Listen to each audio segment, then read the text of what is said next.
আজ আপনাদের সাথে সিলেটের ঐতিহ্যবাহী এবং খুবই মজাদার একটা পিঠা রেসিপি শেয়ার করব, যেটাকে আমরা নুনের বড়া বলে থাকি। তবে এই পিঠাকে শুদ্ধ ভাষায় কী বলে সেটা আমার জানা নেই। চলুন ভিন্ন ধরনের সুস্বাদু এই পিঠা রেসিপিটা আপনাদের সাথে শেয়ার করি।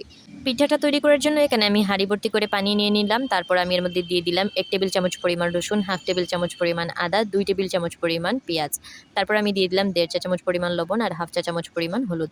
সবগুলো উপকরণ খুব ভালো করে মিশিয়ে আমি এটাকে এখন চুলায় বসিয়ে দিব। আর অন্যদিকে পিঠাটা তৈরি করার জন্য আমি চালের গুঁড়ো এবং ময়দা নিয়ে নিব। যখনই পানিতে বলক চলে আসবে তখন আমি চালের গুঁড়ো এবং ময়দা দিয়ে খুব ভালো করে, যেরকমভাবে আমরা গরম পানি দিয়ে রুটির ডো তৈরি করি ঠিক সেরকমভাবে ডোটা তৈরি করে নিব। আর আপনারা দেখতেই পাচ্ছেন আমি এখানে চালের গুঁড়ো থেকে ময়দার পরিমাণটা কম রেখেছি। মূলত এই পিঠাটা চালের গুঁড়ো দিয়ে তৈরি করা হয়ে থাকে, তবে পিঠাটাকে সফট রাখার জন্য অবশ্যই আপনারা এখানে অল্প পরিমাণে ময়দা ইউজ করবেন, তাহলে পিঠাটা অনেকটা সফট থাকবে, তেলে ভাজার সময় পিঠাটা ফেটে যাবে না। ডোটা তৈরি হয়ে গেলে এটাকে গরম অবস্থায় আমরা অন্য একটি পাত্রে নিয়ে নিব। তারপর আমরা এর মধ্যে দিয়ে দিব ধনেপাতা কুচি।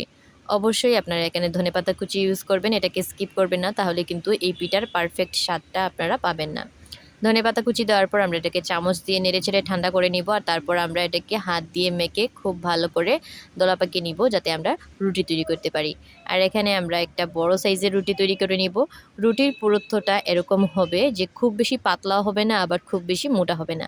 ঠিক যেরকম আপনারা ভিডিওতে দেখতে পাচ্ছেন ঠিক সেই রকমভাবে আপনারা এটাকে করে যে কোনো শেপে কেটে নেবেন। এখানে আপনারা গ্লাস ইউজ করতে পারেন, যে কোনো ধরনের কাঠার ইউজ করে আপনারা পিঠাটাকে কেটে নেবেন। আর এই তো আমাদের সম্পূর্ণ পিঠার কাজ শেষ। এখন শুধু লাস্ট স্টেপে আমরা পিঠাগুলোকে ভেজে নিব। আর পিঠাগুলো সংরক্ষণ করতে চাইলে আপনারা পিঠাগুলোকে যে কোনো শেপে কেটে নেওয়ার পর একটা পিঠার উপর চালের গুঁড়ো দিয়ে আরেকটা পিঠা রাখবেন, এরকমভাবে একটার উপর আরেকটা দিয়ে বক্স ভর্তি করে আপনারা ফ্রিজে রেখে মাসখানেক সংরক্ষণ করতে পারেন। আর ফ্রিজ থেকে পিঠাগুলা বের করার পর বরফ অবস্থাতেই আপনারা চাকু দিয়ে প্রথমে পিঠাগুলোকে একটার থেকে আরেকটা আলাদা করে নেবেন। আর তারপর বরফ ছাড়ার পর খুব ভালো করে ভেজে নেবেন। ভাজার সময় অবশ্যই একটু সময় নিয়ে খুব ভালো করে পিঠাগুলোকে ভেজে নিব, যাতে পিঠাগুলা খেতে খুব বেশি মজার হয়। আর এখন অল্প আছে এপিঠ এবং অপিঠ খুব ভালো করে ভেজে নিলেই তৈরি হয়ে যাবে আমাদের আজকের খুবই মজাদার নুনের বড়া পিঠা।